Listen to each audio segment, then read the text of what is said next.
Chomolui, yo.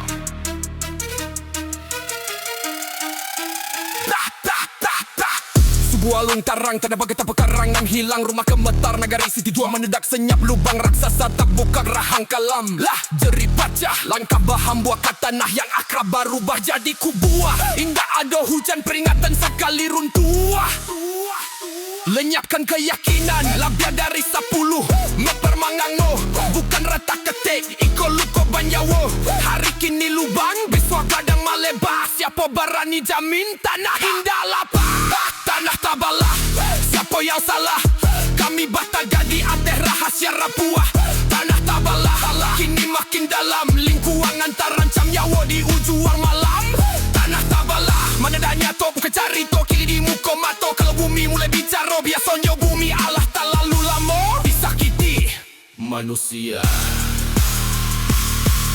Ayam meresap pelan kaparuik bumi melarikan batu indah tak lihat tapi pasti kas bakar rajo tanpa suara satu tetes demi tetes lalu tanah menyarah spesialis bicara ilmunya cale 90% dipicu ayah yang bebas bukan sihir bukan kutuaan proses alam yang abaikan lapisan bawah runtuh indah tak tahan pamutuan ikut kehilangan pagangan yang gambar cuma lubang hitam yang indah tampak sistem yang lalai diam.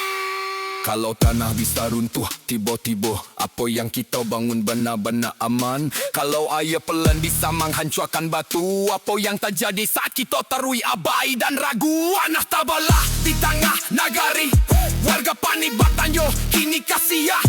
Tanah tabalah taruih malebar keselamatan kini jadi tanda tanya. Tanah tabalah ikut pasan alam bukannya baca tapi peringatan dalam. Kalau bumi Allah jamaah ya giliran itu artinya badai kesabaran Allah dilanda pelan-pelan. Iko bukan cuma lubang di tanah, iko lubang dalam kewaspadaan kita.